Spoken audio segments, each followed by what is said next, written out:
Hello, everyone. Welcome to the Never Split Up podcast. My name's Nolan, along here with Anthony, and this is episode 31, where we are covering our first found footage movie, the movie Rec.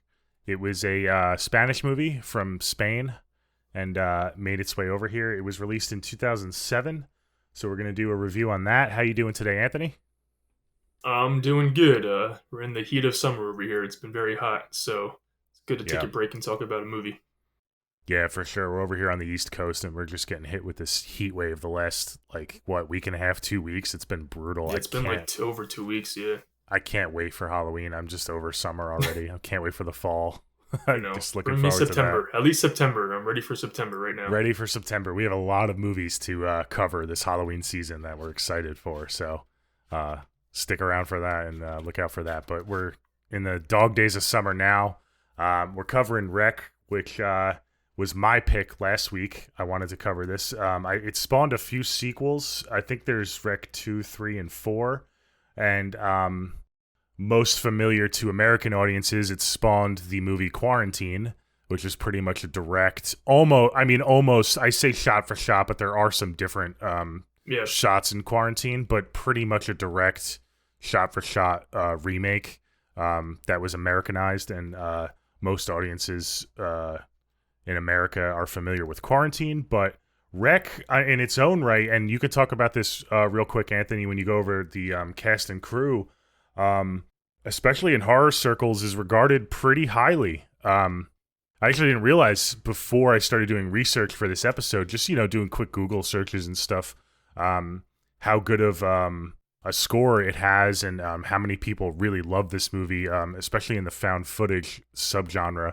It's really taken off, and it makes sense that it spawned an American version because, it's really. I mean, it had 3 sequels, so it obviously did well. But was it ever released in America at all, or not? I'm not sure. Like, if it didn't get a huge theatrical release, but the word of mouth from Spain, just started building. And I know you said that American audiences are more familiar with Quarantine, but like American horror audiences, they sought out Rec first because of the word of mouth, and they, us horror fans are big fans of Rec. I don't think it got a theatrical release, but I think it ended up blowing up once they eventually did come out over here. But this is a highly regarded found footage and foreign horror movie to American audiences at least. And I know it says local audiences love it 2007. too. When was Quarantine released? What year? How far 2008. after? So they took advantage of that right away. Really? Yeah. Okay, so it came out Yeah. pretty quick. Okay. It Wow. came out, blew up, and then They must have started. I honestly think right maybe away. Quarantine may have come out before they even released Rec on DVD back in the day here. That's how quick Really? they did it. Yeah. I wouldn't doubt it. I wouldn't doubt it at all. That's crazy. But do you want to go over? I mean, it's a foreign film, so it's not many A-list actors. Yeah, sorry. Which is kind of Yeah, what makes and I'm this horrible pronouncing shit, so just I'm not gonna say many names, but the directors of this one, they're a duo, and they did end up directing the sequel, and we'll talk about that one day. But they did a really good 1-2 punch. And I'll just give you guys the general synopsis, very basic. A television reporter and cameraman follow emergency workers into a dark apartment building and are quickly locked inside with something terrifying. And obviously, Rec, if no one knows, Rec stands for record, because obviously she's a television reporter and she has her cameraman following her, so that's what that stands for. I hate when I cringe when people say like REC, because some people say that, or Rec. Really? Just say Rec. Yeah. Yeah. What? But Yeah, it's Rec. I think it's cool that this one's Rec and the other one's Quarantine, because obviously they're both adequate and appropriate titles. So at least that's something they switched up a little bit for the American version. You said it came out in 2007. You covered that. I'll say the star, Manuela Velasco. She's the star, Angela. She's pretty much in most shots of the movie. The rest are just filled with a bunch of characters, but everyone does a really solid job. I'm curious to see how you feel about this one, because we're going to really discuss our feelings about this, I think, ever together. Yeah, true. Before we get into our overall thoughts and whether or not we recommend the movie, I'll just want to shout out a couple things. We had a very special episode last week. We covered Insidious, the first Insidious movie. We wanted to cover that and have it coincide with the new release, The Red Door, which we now have both seen. Anthony didn't see that Yep. last time we recorded, so that's cool. But we had my wife Jackie on. I thought it was a really good episode. It was a really fun episode. It's always nice to get a different perspective on things too. So I thought she did a good job, and that was a cool episode. So everyone, go check that out if you haven't already, and anyone who has seen it already, thank you, and thanks for your likes and comments once again. One other thing was the poll. We put up the poll from a couple weeks ago, which was I Know What You Did Last Summer. Anthony won the poll. Anthony won the Never Split Up moment poll. His moment was Helen. Helen turning around in the the iconic Allie. death from Helen. Yeah. Yeah. So Oh. Anthony, it was pretty close though. So thanks for all your votes on Twitter and Instagram. If you're not subscribed on YouTube, subscribe to our YouTube, and then follow us on Twitter and Instagram to vote in those polls, because we want to be as interactive as possible with you guys. So definitely appreciate all the votes. But that's about it for me. Before we get into it, do you have any other announcements or things to say, Ant? No, I think I'm ready to get into Rec. Let's do it. Cool. Yeah, this should be a pretty short and sweet episode. The movie itself is pretty short and sweet. It's only its official runtime is an hour and 18 minutes. So again, if you guys haven't seen this movie, it's a quick watch. It definitely, especially I remember the first time watching this movie. It feels very quick too. It feels a little bit longer when you know what's going to happen. But when you haven't seen this movie and you don't know what's going to happen, it like flies by, in my opinion. So definitely, I love my horrors that are short and sweet. I think a lot of other horror movies should be cut down to under an hour and a half. I think American movies, especially, they have that like hour and a half mark that they feel like they need to reach. For some reason, it's like a standard, but I think a lot of, especially horror movies, could benefit from trimming off some of the fat. I don't know how you feel about that. That might be like a larger discussion, but yeah, short and sweet. We'll get into our overall thoughts. Do you want to go ahead and go first on that and whether or not you recommend the movie? Yeah, do you remember if you saw this or Quarantine first? Which one you saw first? That's a good question. I think I want to say that you made me watch this first when we started seeing like trailers and stuff for Quarantine. I could be wrong because I don't know. Like you said, I don't know if it was out on DVD yet or not. Yeah, I can't remember. I honestly can't remember. That's why I was asking you, because I know I've seen them both. I just can't remember which one I saw first. I do have a soft spot for Quarantine. I want to say leaving the theater, I remember making those comparisons immediately. It's annoying because I remember the promotion for Rec, but I don't know if I saw Rec before Quarantine. Like, I never seen it on the websites. I just can't remember. I was just curious to know how you were, which version you saw first, that's all. It might have been Quarantine, but I at least knew about Rec. You were aware. So I was aware of it. So, but yeah, I honestly can't remember what I saw first. Yeah. Yeah, it was just because obviously for me, it's whatever one you see first, even though this one came out first and it deserves all the credit, whatever one you see first is going to stick with you a little bit more. So it's not fair to the movie. But I really adore this movie. It is one of my favorite found footage movies, and it's one of, I don't know if it might not be, it's in my top 5 Spanish horror movies. I can't think about them off the top of my head, but it's up there, like top 3, top 5. It's a great movie, highly regarded. And I like that it's tight and sweet because you almost feel like you can't breathe once it gets going. It just doesn't really stop. And I think the last 15 minutes of this movie is horror at its absolute best. It is just terrifying, the last 15 minutes of this movie. And you don't feel like everything's happened. You don't feel like they're not showing you anything until the end, because the rest of the movie, the craziness just builds and builds and builds. But something about those last 15, 20 minutes just really get me like on edge and freaked out. I remember the first time I was like, ooh, this is actually really scary. So I'm a huge fan.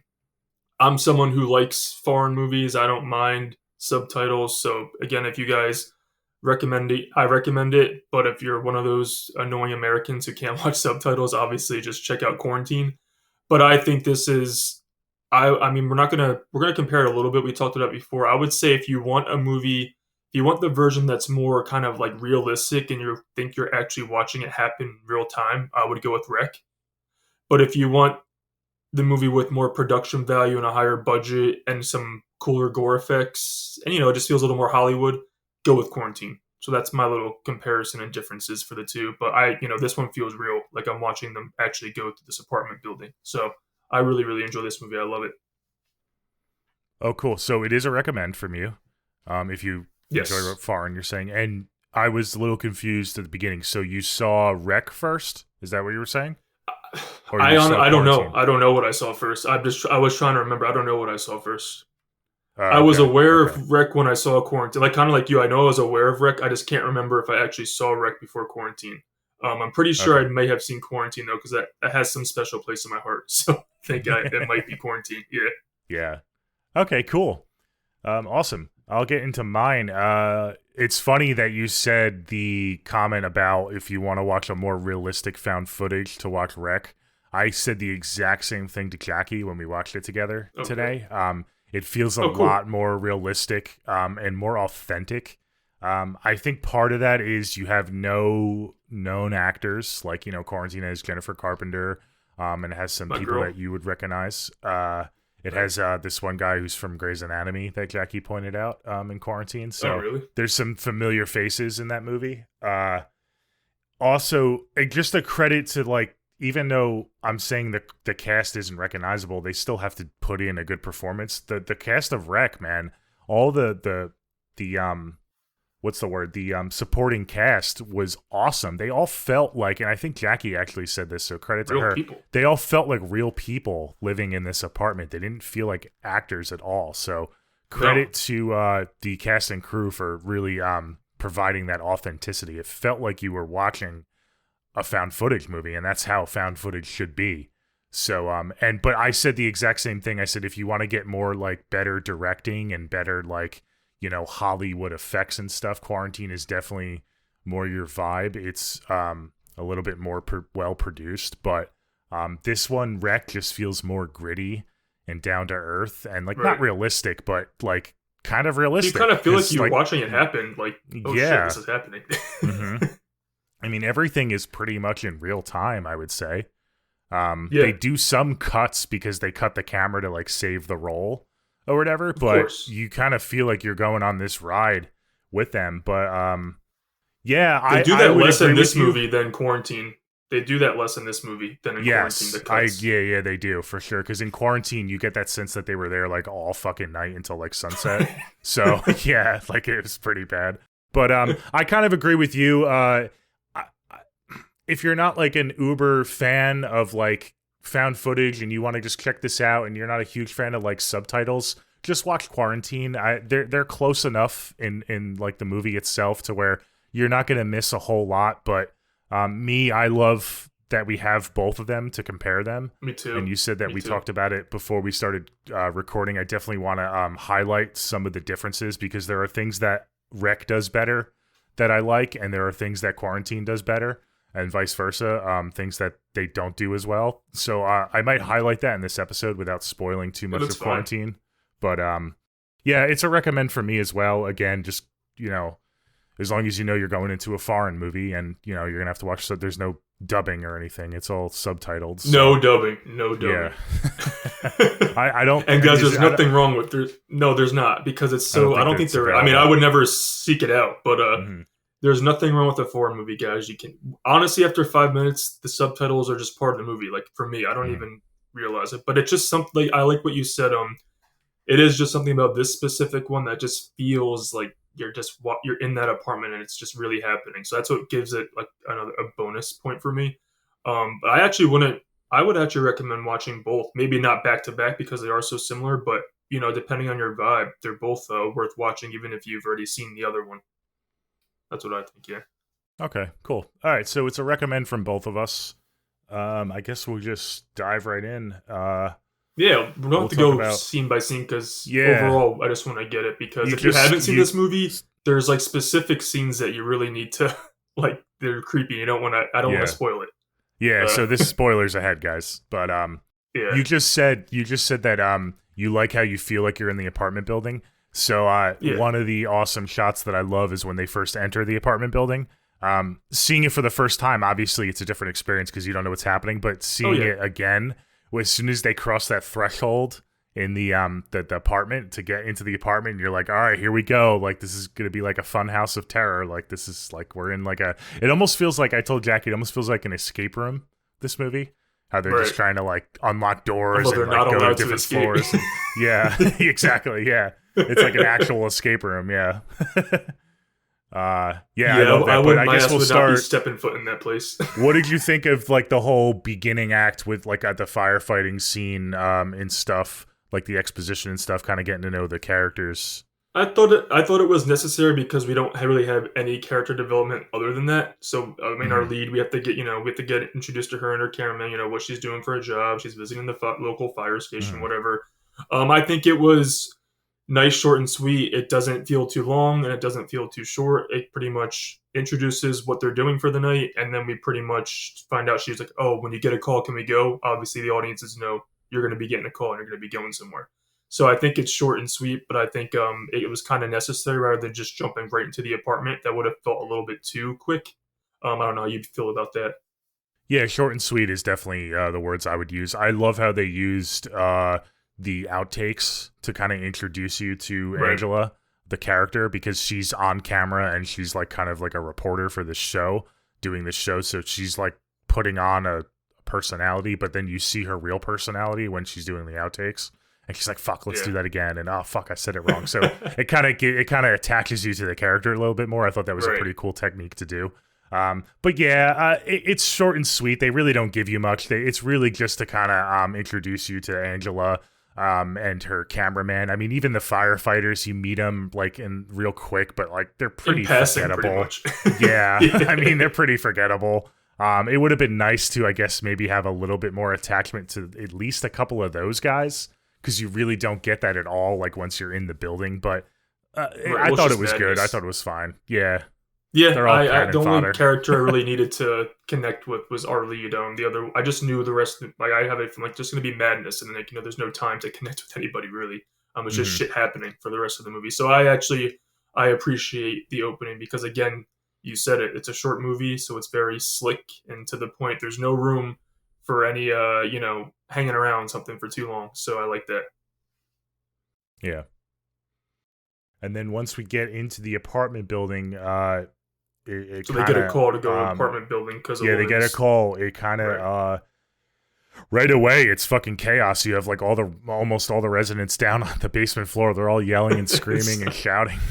And, dude, would you go in there after seeing that? I'd be like, hell no, I'm not going to go into that shit. I don't care. Well, so the call that they got called in for was a woman was trapped in her apartment. Yeah. That was why the firefighters were called. Right. There are a couple questionable choices made by, I guess, the city of Barcelona, because that's where it takes place. They didn't call any EMS, because apparently when you get there, they heard screaming and shouting from this old lady's apartment. You would think she's in distress, right? There's one single cop there. The firefighters come, but there's no EMS backup, because when they go up to the apartment, they're like, oh, call it into EMS. It's like, wait, shouldn't there already be EMS there? So I always think that's firefighters are heroes, man. They're so underappreciated. Yeah, right. So yeah, they break down the door, and I think this scene is pretty cool for the opening scene in the apartment. That lady is fucking creepy, man. Yeah. Like you said, her scream, like the way she's standing there, like I'm like, oh God, I'd be out of there. Out of there. And listeners of the podcast will know that I'm a sucker for like extended creepy stalking scenes. We don't get any of that right away. We get that at the end, but with the creature in the attic, but we don't get any of that, and I like that. Favorite. That's fine with me. I don't think that this movie needed that until the end. Right? Yeah, which is how I like my zombie movies, kind of, because it's actually interesting that you said that. Zombies need to be like kind of reversed face, it, like you know. Yeah, they reversed it in this movie. Yeah. The slow is at the end, which I flip side, I like a good slow burn. So I like how it's kind of flip flopped in this movie. The ending's not a slow burn, but it's just straight up like terrifying suspense. Right, because so it's flipped. You said that on your overall thoughts, how it kind of builds and builds and builds. The whole movie builds, and there's more people getting infected, and pretty soon it's just the two of them. And then all of a sudden they make it to the attic, and then they're fucking alone. and then it gets to Dude, I like can't wait to talk pitch about that black. scene. Yeah, I like that switch too. You're right. That doesn't Yeah, happen I very actually, often. Yeah, well, I didn't think about it like that until you just explained it like that. It's yeah. literally like, that's unconventional that they did it like that. So, Hmm. well, another point for the, wow, that just skyrocketed this a little bit because I appreciate Yeah, that. But so she and gets pretty aggressive though, right? Eventually, and she ends up like attacking the cop yeah, and like biting him pretty much. Well, literally biting his neck. yep. Oh yeah, she um, grabs a hold of him and fucking chomps down pretty hard. Like, yeah, she's a pretty strong woman. So and her yeah, screams, so it's just they freak out, and then someone, rightfully so. I forget who it is, someone stays up there with her to watch after her, but Yeah, everyone else goes downstairs. And that first of all, guy doesn't last good very luck, long. sucker. Yeah, good luck, sucker. Yeah. But this is when the crew they already find that the police and everything are like the military is like outside. They're already sealing off like the building pretty much, so they Yeah, can't get as out. soon as they get downstairs, and you're Right. thinking, what the fuck? How did they do that so quickly? Which you find out a little bit later in the movie that it's Right. we can just say it now, because they meet the little girl who is sick, and her mother's saying Always she a has fucking tonsillitis. Yeah, I've seen enough zombie movies to where I would have fucking, beat the shit out of her and killed her or shot her with a gun instantly. But sorry, little Susie or whatever. Get rid of her. Was. Get rid of her. Come on, Yeah, survival of the get rid fittest. of her. But Little yeah, Susie. they pretty much lock them in right away, and it's because the day before they took their family dog Max to the vet, and poor Max, we don't see him ever, which is a good thing, but Yeah, he was God. infected with some sort of they called it like he pretty much described like a rabies virus, but then he realized that it was contagious, so they tracked it back to the apartment building. Yeah, and that was how they were able to kind of so I guess they just kind of got unlucky that they were able to track it back to the apartment building like right after they got in the apartment building. So it's like if they would have responded to the call like 10 minutes later, they would have been safe. But because they responded so quickly, it's like, oh, sorry. And I feel like they didn't respond. I almost feel like they should have responded quicker. It's so irresponsible how it could have spread like already so much, Yeah. I know. That's a difference. So, I mean, I'm not going to get too much into it, but dog lovers, animal lovers, there is a dog featured in Quarantine. So that's all I'll say. Yeah. That's right. Yeah. There is. I haven't seen it's been a minute since I've seen that movie. Yeah. Yeah. So if you're a dog lover, maybe check this one out instead. Because it's not featured. I mean, it's not anything too brutal in the remake. No. I mean, what has to happen has to pretty much happen, but you know, it's there. Yeah, it's there. So yes, like you said, they're like already trapped. They're quarantined, so right away. Yeah, so it kind of shit hits the fan right away, and they're freaking out because they're trying to help this cop. He's like fucking dying because he got bit in the neck, and they don't know what the fuck's going on, and they can't leave. So I think they try to go through the back way to the textile shop in the back. They realize that's closed off, and this is when you get the I guess kind of the jump scare. You get the fucking guy who falls from the one of the top floors. That's a pretty effective, shocking scene. Yeah. And it's cool because it's not in focus. You just it just happens in the background, and you just hear the thud, and you're like, "What the fuck just happened?" It's so effective, so effective. Could we also talk about that? You brought that up. I love the layout of the building. Yeah. It just works for the movie, like how that big hallway and then the stairs going up the side. I don't know. They picked the right building to film in. It really they used it to their advantage. I really like, and it's pretty much the same setup in the remake. But I really, really, really love.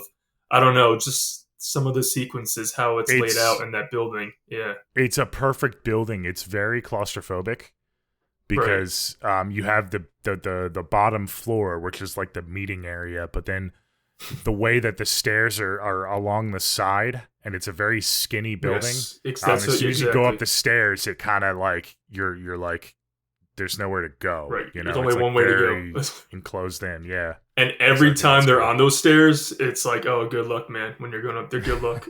Good luck up there. Yeah, I definitely agree. Watching this movie back again and again, every time they enter the apartment and I see like the iconic first floor with the staircase, it always like brings a little joy to me. I'm like, yeah, here it is. Here No, we I go. Let's go. 100% Yeah. agree. Yeah. There's something 100%. He's about like, it. That we're in for it. layout. Let's go.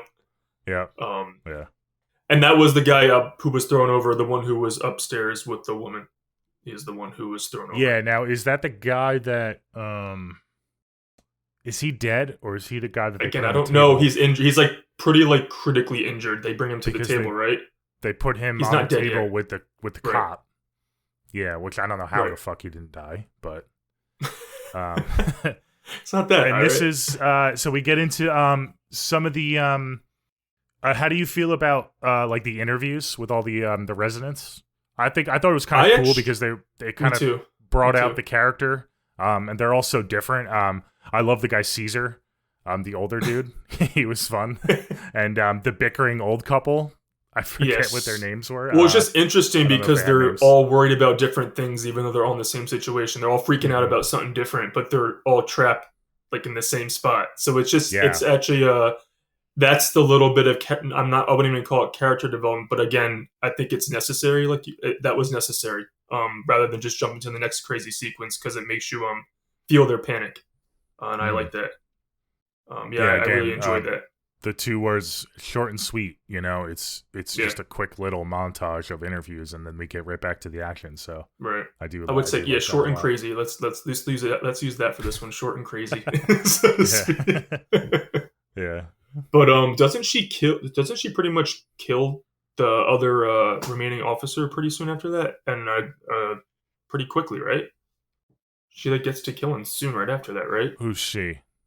The one who was yeah, she kills someone else pretty much, right?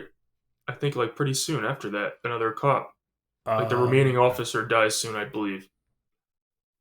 Yeah. Or no, she kills a girl. She might kill a girl, and then the officer is forced to shoot her. That's what happens. All right, she kills a girl. Okay, that's what happens. Confused. Yeah. Yeah, that's what happens. That was a pretty cool, finally shot. Cool scene too. Classic zombie scene where she's kind of just standing in the hallway, and they're like not sure what to do, and the guy's rightfully I'm like, thank God, like, all right, they're using the gun, you know. And as soon as she charges them, he puts her down. Yeah. Yeah, and credit to that actress because she really her movements and the way, even her just standing there and like looking, you're like, oh fuck, stay a hell away from me. She did really, really well. Yeah, for sure. But that's what happened. Yeah, sorry. He has to shoot her because obviously she starts charging. I want to ask you a question.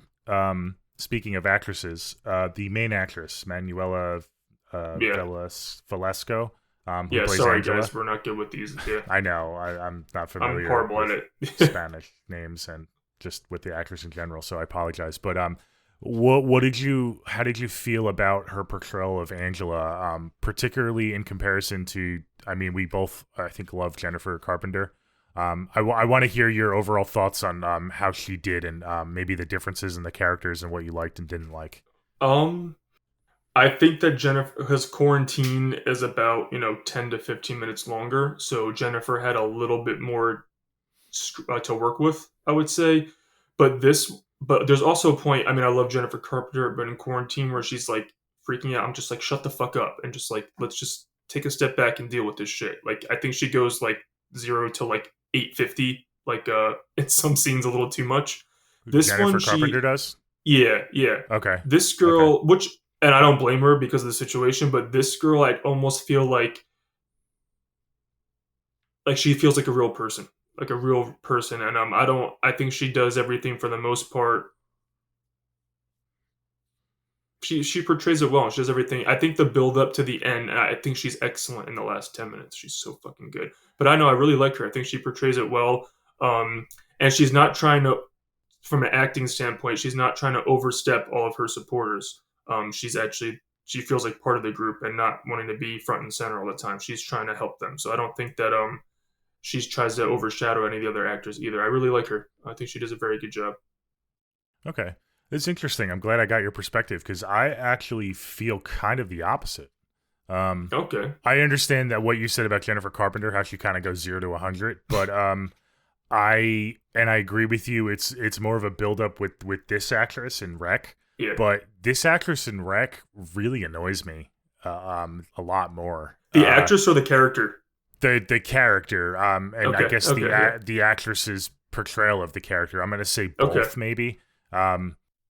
I don't like her in the scene where they're snooping around and trying when the CDC guy comes in. Not to jump around too much, but just while we're talking No, I know about the yours. Yeah, actor, you can go there. Yeah. she keeps calling out to Pablo like, "What's happening? What's She going does on?" say, And he's like, Pablo, "Shut the fuck Pablo. up!" Like, and Pablo's like, "Shut the fuck up." Yeah, that annoys I me. honestly, And yeah, yeah, go ahead, real quick. Go ahead about that. I Yeah, think that now you brought that up, they're kind of like, I mean, Jennifer really portrayed her character kind of similar to this one. I know there's certain scenes where like they're yeah, different, but they're kind of the same. Because they yeah. are, you just want to yell at them both to shut. I literally said about Jennifer, you just said about her, shut the fuck up. Yeah, I know, I know. I guess I just have a preference, but Yeah, I think particularly, and the reason I brought this up is Pablo, in the Pablo. last sequence. So you really enjoyed the last sequence in Rec. I by the ending of Rec, and I'm not saying I don't enjoy the ending sequence. I want Angela to be killed. I'm like not. I don't care. Like I'm like she is so I feel so annoying. bad for Pablo. When they start going through, when they start going through like the articles and stuff, she's talking so loud and she's I'm like like, I freaking out, know. and it's like, can we like focus on trying to get out of here? Like, what's going on? And I know they do that a little bit with quarantine, but I'm still rooting for both of them in quarantine. Yeah, I'm not yeah. rooting for both of them in Rec for some reason. I just think she's a little less likable in I this just movie. feel so bad So because I know if I was in that situation, I'd be fucking having a heart attack. So I can't like yeah, call them either of them out too much because they can't fucking see besides that little light, and she's yeah. just they don't know where they are. They're bumping it. I'm like, this is terrifying. But I know what you're saying because she's like, oh my god, this possession news clip. You're like, girl, there's fucking someone up here probably. Shut up. I know. Yeah. At I don't least know. Jennifer I just Carpenter, she does like she really like tries to like shut up in the attic in her scene. Like she's so I know good. she She's talks a so little good bit, at like but she keeps it like tight. Yeah. her facial acting too, and her fear Oh and yeah. I mean, dread she owns that ending. is so good. I mean, no offense to this actress, but she blows her out of the water with like that like sense of dread and just complete fear in her Yeah. face. She I don't definitely think had more it to work gets. with. Yeah. I don't think it gets to that level in Rec. In terms of the acting, I do think that the sequences were more on par with each other in general. But Yeah. I definitely prefer the acting in Quarantine in the finale. So I think that's where it I comes just to wanted the to bring point that where up. like that one is more like a movie and this one feels more like a literal or watching a video recording. You know what I mean? Mm-hmm. Like you're Yeah, watching maybe. someone acting in quarantine, and this one is kind of like, she's annoying, maybe because people in real life are annoying, so maybe that might be how a real person would react in that And situation. maybe it's because it's a foreign movie and I'm trying to keep up with the Yeah, subtitles, and she's just like true. going off like super fast at me. So maybe it's my Did you bias see that this I'm an clipping? Did you American. see this? Yeah. Yeah. Okay, cool. So we have kind of different takes. It's funny how we both kind of say the same thing about But I do like them each both a other lot. character. Yeah, yeah. I Yeah. think they both are solid. Not to keep comparing, but she does a fine job. I mean, she's not my favorite horror performer, female performance, Mhm. but she does a fine job. Um, yeah, all the performances I really I enjoy. think they're both called Angela. I think she's called Angela in Quarantine too. I definitely I think prefer. I can't remember, but I I do. think it is because I looked it up. I definitely prefer the Okay, quarantined Angela okay. I more mean, me too, as a just character. because. As a character, yeah. Okay, I mean, my And girl is maybe in you're right. I quarantine, didn't so realize that it was about 15 minutes longer. So I guess she had a little bit more to yeah, it's work a with. tiny bit. Yeah, Yeah, her name is Jennifer Carpenter as Angela as well, so yeah, they really stayed true to the OG. Cool. Oh, I love Pablo though. I like that you brought him up. He's the man. yeah. Pablo's Poor cool. Yeah, Pablo. I like the I felt the same cameraman way in about both the camera. movies. Yeah, me too. I was gonna say Yeah, the same thing. I felt bad for him too. yeah. They're both pretty cool. But um. we touched on it. Let's get through We the get gist to of the it. I guess. CDC. Yeah. Go ahead. Yes. Sorry. Yes. Go ahead. Yeah.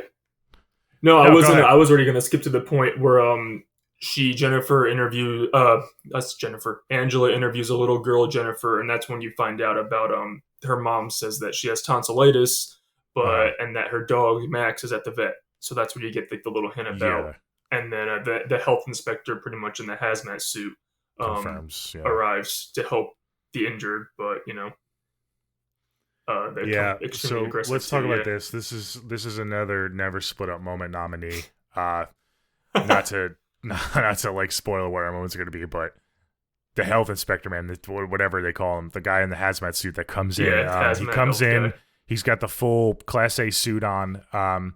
He's very careful, and then he goes to the cop and the other dude who are critically injured on the tables, Right. and like, can you restrain them like right away? Like, you know what you're working with here, buddy. Like, why are you so nonchalant around these people? He puts like one handcuff on the cop, and then the other dude's just fucking laying there. Nobody's paying attention to him. Like, you know they're both alive still. It's like, this guy should know better. Like, what the fuck? Like, there's no like sense of urgency. Like, you're right, because they know he's dealing with rabies pretty much. Yeah. He knows they're dealing with something like that. Yeah, that's true. And you don't know, you as the audience don't know that yet. No, we don't. But he knows that as a character. Right. And it's like, what the fuck, dude? Right. And this is the scene where they find the window and they film that. Right. Pretty cool scene, though, because the guy off screen jumps up out of the table and all of a sudden he like bites onto the one dude.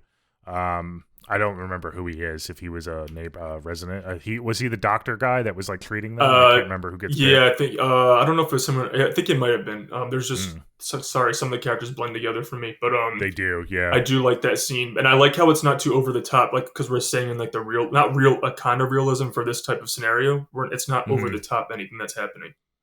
Yeah, you know, it's not too Hollywood over the top. I really like that scene, and I really like the scene with the mom and her daughter too. Yeah, so that's when they freak out. They retreat back to the lobby, and then I love how the CDC guy, like, they're grilling him. The tall lanky guy. I forget if he was a cop or not, or if he was a firefighter. Yeah, I know who you're talking about. He's grilling him, and then the guy just like rips off his mask, like he knows that he's already probably infected, and he's like trapped in here. He's like, "Fuck this!" Such an asshole. Yeah, and then that's when he explains what's going on, and we get the info dump that they know why the fuck they're quarantined, and the dog Max has rabies, and they traced it back to the apartment. And then I love the shot where he's like, they traced it back here, and then Angela's like, the dog's name was Max, right? And they're like, yeah. And then they all turn and look at Jennifer, they all look at Jennifer and her mom. Then they're just standing there. I love how the mom is like, she's just sick. She's just sick. Yeah. I think there's like a pause, and then she goes, "It's tonsillitis." Yeah, exactly. That's exactly what it's just tonsillitis. Yeah. I'm like, girl, you're the reason for all this shit. You should have fucking separate. Oh, I love this scene. I love it. I know, but this is the one moment in the movie where I kind of feel bad, because I try to put myself in the shoes of that mother, like, to be a parent, and like, what would you do? Like, because you would do anything to protect your kid. So it's like, I don't blame her for like trying to like, because she's in denial, right? She doesn't know. She really does think that it's tonsillitis, probably. So, but hearing that it's the dog. Yeah, but the traits that her daughter's having, I'm sorry, that's not just tonsillitis. I mean, she really put everyone in jeopardy. I know it's your kid, so like, who cares about anybody else? But that's mine. Does she have fucking many traits though, other than like a fever? And, you know. Well, she just looked so. Oh, she looked like deadly almost. Like, not just tonsillitis, like, you know. But yeah. No, I understand. I appreciate your point, but I would just say, you know, fucking keep that girl quarantined, even more quarantined. Like, stay with her then. I think it was more up to the group to decide that earlier on, when they realized it was some sort of sickness. They should have quarantined the daughter and her mother together somewhere. They should have. But I don't think it's on the mom to do that. I think she's in so much denial. But she gets it right away. The daughter, like, as soon as she like says, "No, it's tonsillitis," she turns around and like bites her face, and then like runs up the stairs. She stops and then sprints up this. I love that shot of her. Yeah. Creepy fucking kids, man. That always get me when she like screams and then runs up the stairs. Love it. I feel bad for the mom. This is when I feel bad, because it's a little different in this one. She like goes sprinting up the stairs after her daughter, and they stop her. That's when I feel bad, because it's like, you know, like your daughter, like they're either gonna have to kill her. Like, she knows now her daughter's done for. So I feel bad for her in that moment a lot. How is it different? I don't really remember this sequence. I can't remember if the mom, when she gets bitten in quarantine, she like almost goes down right away, and then I can't remember for sure. Okay. But I think it's more aggressive, like it's more bloody in quarantine when she bites her. In Rec, it's like it's almost like a scratch across her face. Almost, she kind of like takes like a chunk with her tooth or something. And she takes her time in quarantine a little bit with the mom. Okay, I'll have to go back and watch that. I'm excited. Yeah, me too. But quick little note: I love how they so subtly set up potential sequels, and how the outbreak is outside of the building, not only with Max, but the husband is not in the building. And she says, "Where's your dad?" When she's doing the interviews, she asks Jennifer, "Where is your dad?" And he's like, "Oh, he went to the store to get me antibiotics." So you assume that he's infected, and he's out on the streets. So that's I love how they set that up. The vet's also infected. The vet hospital is also going to be infected because the dog's the vet's infected, but they know about that. So, like, maybe they could have contained it at the vet's office because they found out about it. Maybe the vet's having the same thing going on that the buildings has going on. Maybe, yeah. But the dad is a wild card because he's out. He's out there. And he's out there. So I love that. It's so chef's kiss the way they set unless they that already up. Hunted, unless he's like already snipered and dead. But he could have spread it already. He could have spread it already. Wherever at the store when you get the medicine. Yeah, exactly. I do, and it's not like over the top. It's just subtle, like, oh shit, it's out there. Like, we're not. You have to think about it after the fact because they don't info dump that on you all at once. It's pieces to a puzzle that you have to put together. So I do like that a lot. I it's agree. Very subtle. I like that a lot. So what's the guy's name? The cop's Sergio, right? He handcuffs the mom Marie to the stairs after that, so she's trapped. And that's such good setup because when she's like, it's so good, it's so good. When they run past her, it's so fucking good. Yeah, I know. Yeah, they do a good job of setting things up. Yeah, so good. I love that so much. And then they find the kid, the girl, whatever her name is, Jennifer, but she bites fucking Sergio. Damn kid. Another moment, man. Another never split up moment, dude. Like, I get it. She's a little girl, but like, Sergio, why are you getting to her level and turning your back on a rabid, basically zombie when you know that's going around? Like, if I was him, I would have fucking charged her, grabbed her by the neck, fucking pinned her to the floor, and injected her with whatever, and kill not that let bitch. her. Kill that bitch. Sorry. Kill the bitch. But even if I was not trying to kill her, I would have just pinned her to the floor. You're a grown man. Why turn your back on her? I know. People have too much sympathy when the kid's infected. Like, I'm sorry, just because I do like Sergio. He's the one who gets the most screen time besides Angela. You have Pablo, but he's always behind the camera, so you never get to see him. So it's really good. Angela and Sergio kind of is the leader in the group the entire movie. So you kind of grow accustomed to him. So when he gets bit, you're like, oh fuck, Sergio! Like, what the fuck, man? You let a little girl get you? Yeah, I know. And then like the rest of the infected, they pretty much break down that door, like the warehouse, like where they were locked in. And you find out that more residents were bitten and infected. And Marie's one of them too. And then we pretty much down to 3 survivors, like pretty quick. Like there's So like you said with the handcuff scene, we can go over that. Yeah. Because they make it downstairs, but Sergio is still not there with them, and they say, she goes to the I think it's the is it the Manu is left? The firefighter. I think his name is. You're right. His name's Manu. Yeah, Manu. Yeah, that's his name. She's like, "Where's the fucking keys? Like, we have to save her." And he's like, "I don't have the keys. The cop has the keys." So the heartbreaking, they have to leave her there and run up the stairs, and she just gets it, man. That's like, what a way to go. That was like a gnarly, like, that's like the dark shit I like. Like, that's dark. Yeah. I like that. It's really depressing, but I like it. It's very good. So you're right. It's just the 3 Manu. They have to go back up the stairs to find the key so they can escape. Yeah, I don't remember who. It's someone dies right before they tell them that there's an alternate route to escape through. Like the drain in the basement or something. Like they can escape or something like that. I can't remember who tells them, but those 3, like, I know they set out to find the key that will let them do that.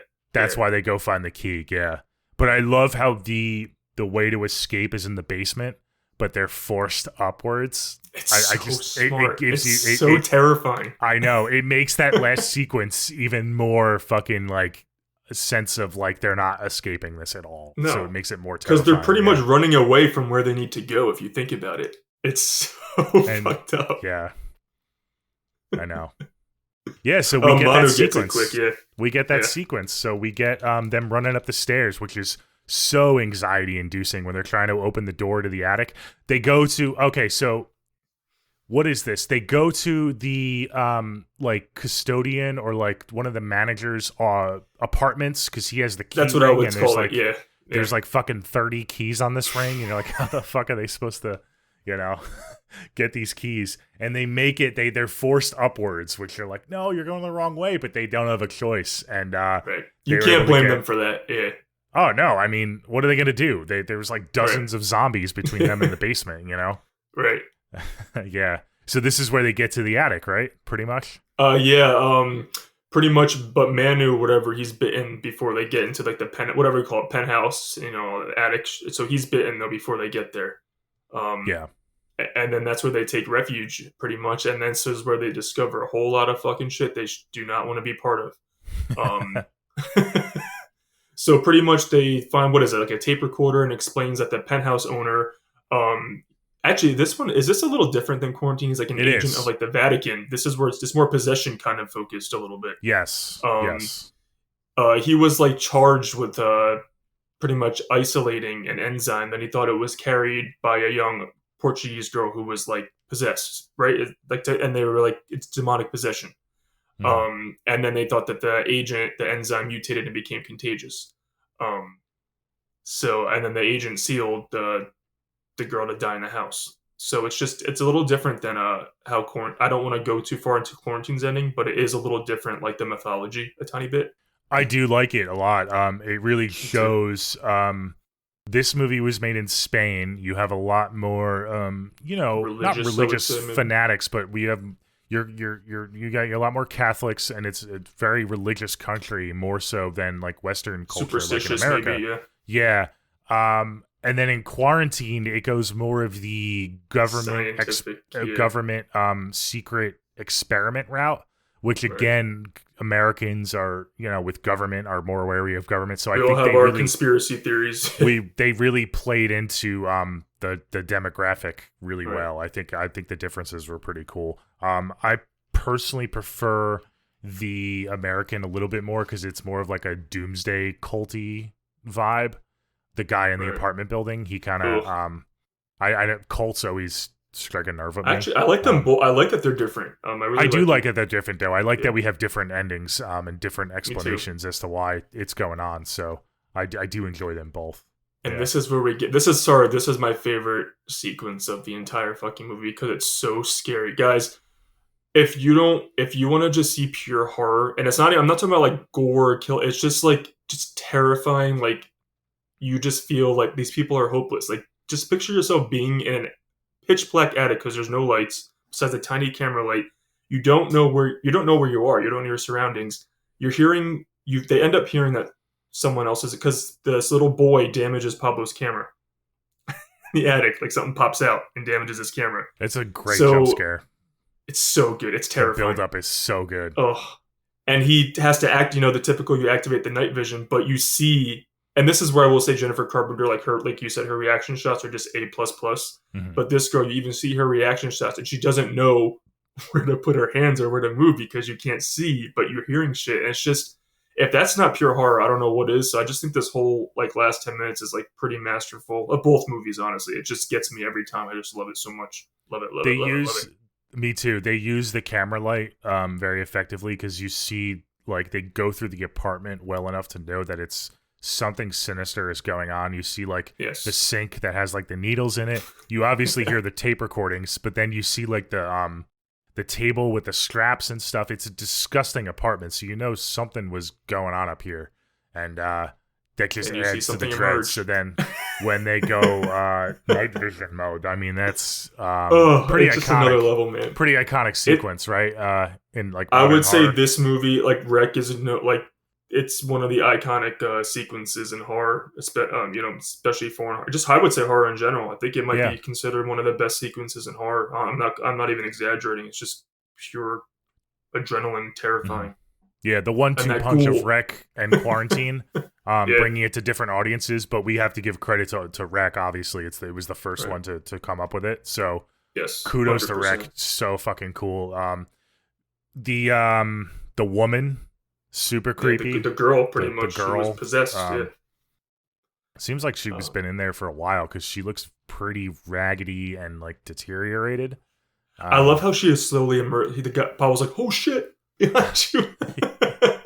Yeah. It's so she's pretty much like searching for food. Like she's coming out searching for food and shit. But poor Pablo, my dude Pablo. Like honestly, I wanted him to survive more than Angela, but Me too. yeah, he's killed. Yeah, I know. She fucking goes ape shit on him. This girl. Tell me if I'm wrong, but and because I haven't seen it in a while. Quarantined takes its time with the night vision. That sequence is It's a little bit little longer. it's a little more extended, a tiny bit. It's a little more extended. I you know me. You see, I will always they go walk with the more through the extended. apartment more. Yeah, they Okay. walk through, do a little more walking, and Yeah. that's what she does. Like she's like, I like the cat and mouse of that a little bit more because in Rec, I think they kind of they push themselves into the one room, and that's pretty much where they get it. Yeah, they don't really do a ton of like, all right, she's over here, let's scoot over here. Right. Well, like we've been saying, it's more not, realist, like straight to the point. It's like a real, yeah, almost like real events happening. Yeah, so they get it pretty quickly, I would say, because then they drop the pan or something, and it alerts the woman, and she lets out this like scream. And that's when Pablo gets it. Fucking Angela. Angela's the one who fucking drops it, and then Pablo gets it first. That happens in the remake, though, too. I guess is a good thing, because do you want to be the last survivor? I mean, if you're going to die anyway. No, honestly, I would have rather died before I got in that apartment, because I would fucking don't want to deal with that shit. It's a cool way to go out, though, man, as a horror buff. Yeah, but when she gets, you don't know what the hell's waiting for her when she. I mean, let's get to the last shot in both movies is like, again, talk about iconic. It's when the camera drops after Pablo's killed, but it's obviously focused on Angela, and she's just laying there because she falls after the tussle. She falls, and she's just like slowly trying to move up to the camera, and then she's just dragged into the darkness, screaming, and that's how the movie ends. So fucking good. I would not want to be her though, because I don't know what's awaiting her. I don't know how long that death is going to be, and all that. Yeah, because she's got a feed on her, so maybe she'll take her time and make her. Yeah, I know, that's terrifying. Jackie pointed this out. Jackie loves Quarantine. She had never seen Rec before, so we watched it for the first time today. She has a picture, signed photo of Jennifer Carpenter. That the final shot from Quarantine, she got Jennifer Carpenter signed. Oh, that's awesome. She loves Quarantine. She pointed out that the shots were different. I didn't notice this, but apparently in the Rec shot, like we're talking about the final shot where she's crawling towards the camera. Apparently, you can see the creature pulling her more. In Rec. A little. It's not. I didn't notice that. But in Quarantined, it's like pitch black, and she goes into blackness. You don't see the creature at all. Exactly. So behind Jennifer Carpenter is just pure darkness. Yeah. This one, there's a tiny bit of lighting, so you almost see the creature like taking her back. You don't see it full on, but you see something. Okay. I actually didn't catch that, but Jackie did. So little subtle differences. I think that's pretty cool how they put in their own little twist to like the directors. Both effective though. Yeah, I would say equally effective for sure. Yeah, guys, that's pretty much it. That's Rec. I mean, short and sweet. It gets right to the chase. People die. A lot of people die. Many people die. Everyone you meet dies. And it might hit more people these days after how a certain couple years went. Here for a while.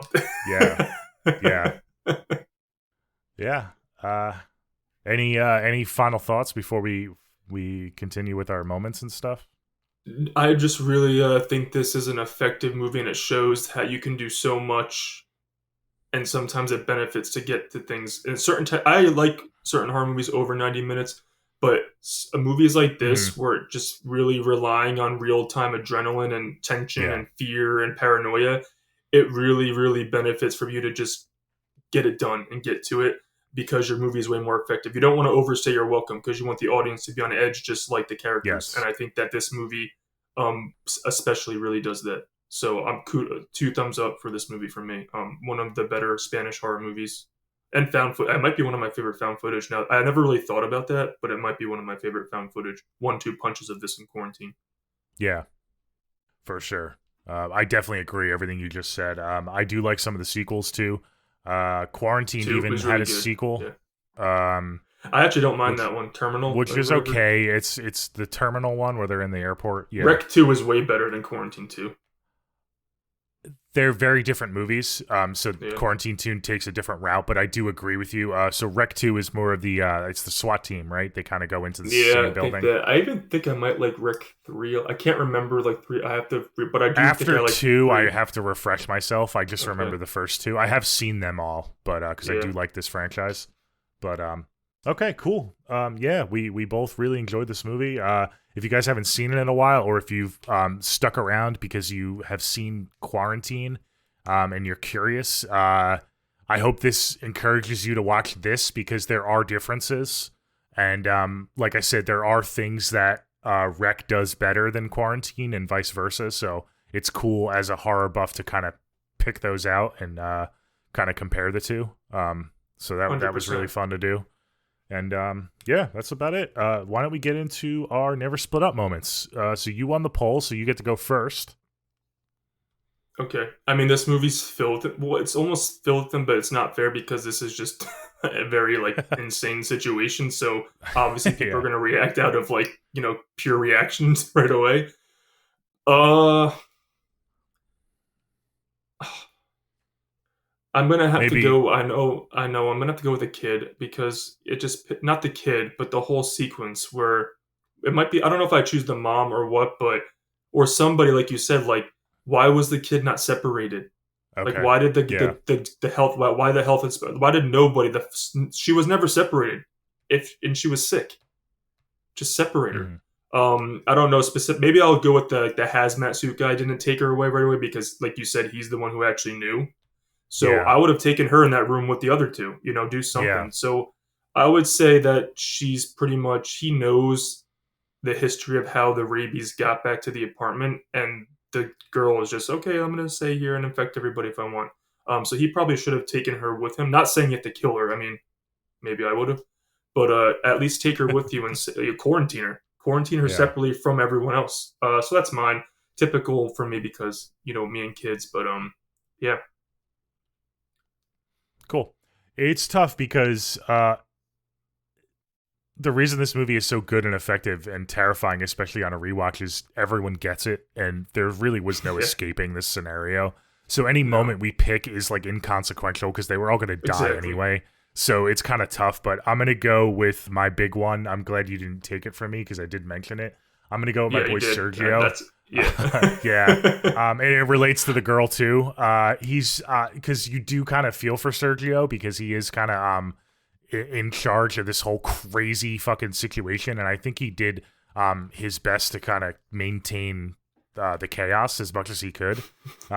So I think him and Angela worked well together, and you kind of feel for Sergio, and that's the one moment where I'm kind of yelling at the screen, and that's kind of Yeah. why we created the never split up moment. So I got to go with that when he gets bitten by Jennifer, the little girl Jennifer, and he kind of turns his back to her and totally underestimates her after he knows that she's infected. And she fucking sprinted up those stairs like classic zombie move, Let's go help you, little girl. Let's uh, go. yeah, so I always get pissed at Sergio for that because I wanted him to live a little bit longer. So I'm gonna go with Sergio, Okay, cool. not being more Those are cautious good. with the girl. Yeah, Yeah, it's kind of tragic because you know that everyone they're either gonna die in there, like in this horrible way, or if they escape, they're gonna be like executed because they can't yeah. let it spread. So no matter, they're doomed literally. You see that more in quarantine too. You actually see someone Yes, well, get because someone snipered. does get Yeah, executed. yeah. I wonder if Sergio. It's also interesting that you because I wonder if Sergio, because he's like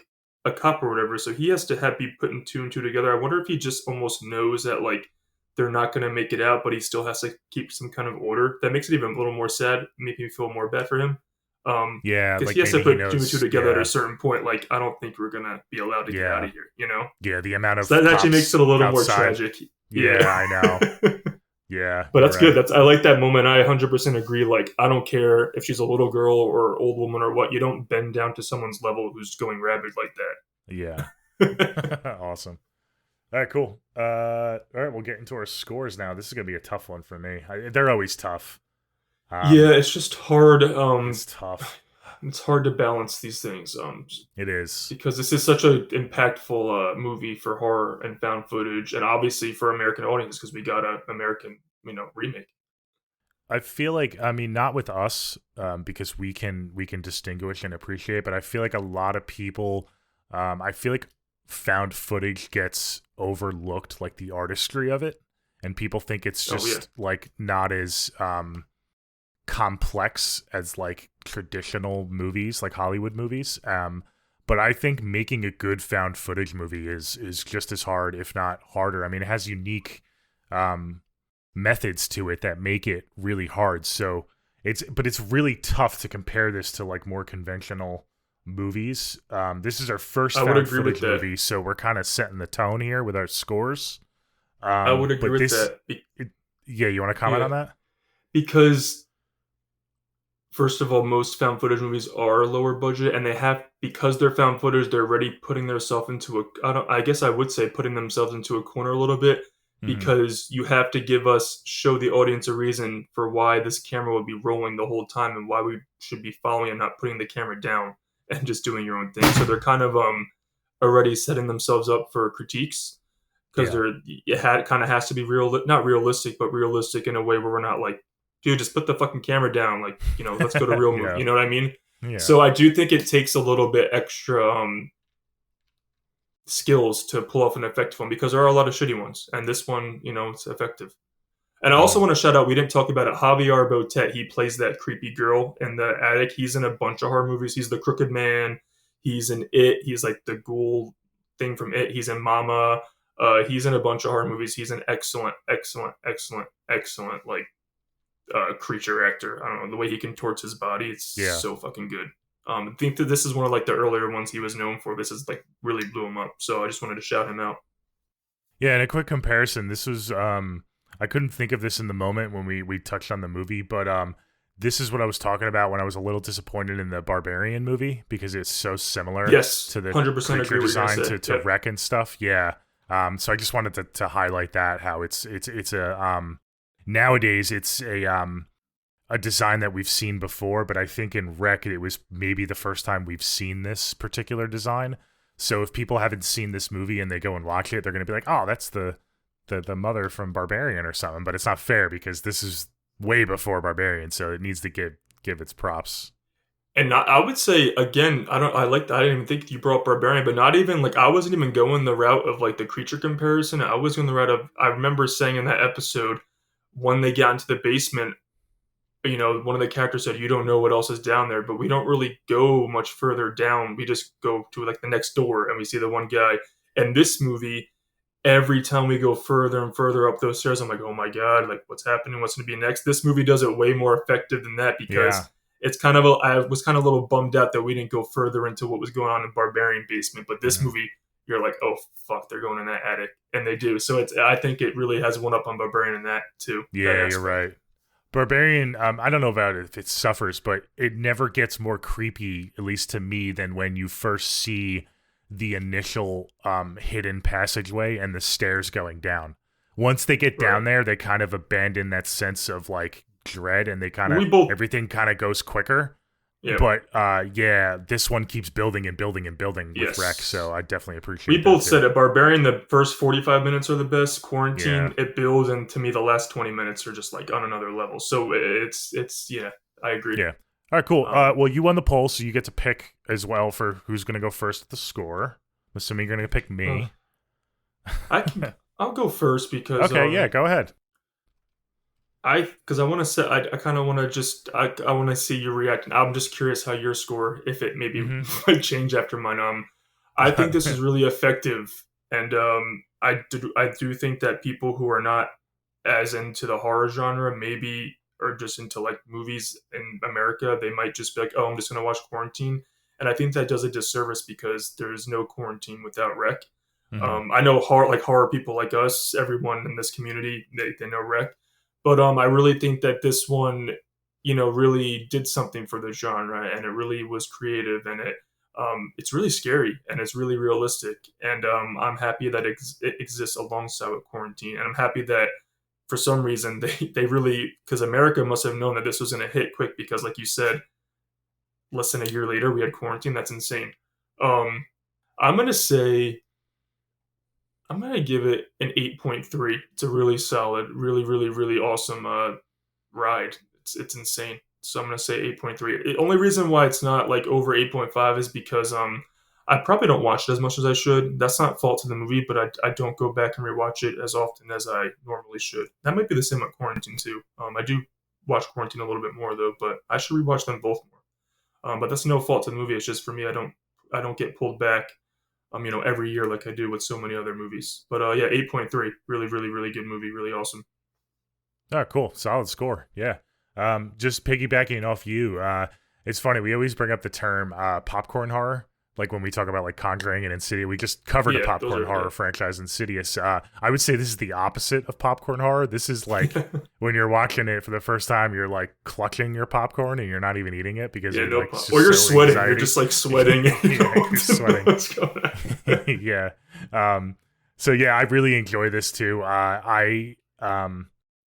I've seen this probably about like 5 or 6 times. So, I mean, a decent enough amount of times. This isn't a movie that you like, it's not super rewatchable where you can watch it like every year and get something because it is kind of so straightforward. But every now and then it's great to pop this in and then also do a binge of the franchise because there is other sequels. And I really do like some of the sequels. Quarantined, I think it has a little bit more production value. So maybe it is a bit more rewatchable just with the visuals and stuff. You get a little bit more. But this one, I go back to when I haven't seen it in a while because it's just so gritty and, like you said, realistic. I mean, I know it's a zombie movie, but like it's all kind of plausible. It doesn't break anything in terms of like the physics of anything or anything. So yeah, these aren't like the Walking Dead zombies. Yeah, yeah, for sure.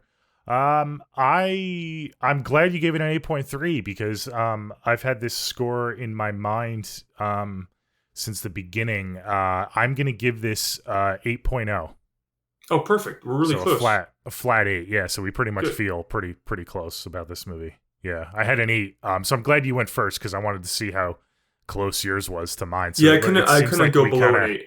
I couldn't go. It seems like we kind of rank this pretty much the same. We'll see how we rank it in terms of other found footage movies. That's what I'm excited to get in. I'm excited to get into those, but 8.0 is, and then an 8.3 is really fucking good. So definitely, guys, check this one out again if you haven't in a while. Hopefully we inspire you guys. Show it to someone who hasn't seen it because that's always entertaining watching someone watch this for the first time in the pitch black. Yeah. Unfortunately, I mean, Jackie has seen Quarantine, so I didn't really get that same response from her. But and I don't really have a lot of friends, so but if you guys have friends, definitely have them check it out. But anything else you wanted to cover until we get to the next episode? Oh shit! All right. So we were trying to decide what movie to do next week, and Nolan pretty much left it up to me to choose between 2. I wanted to do something fun for this summer, and I'm still like, oh, fuck it. We're going to do Snakes on a Plane. We're going to do motherfucking Snakes on a Plane next week. Right? Nice.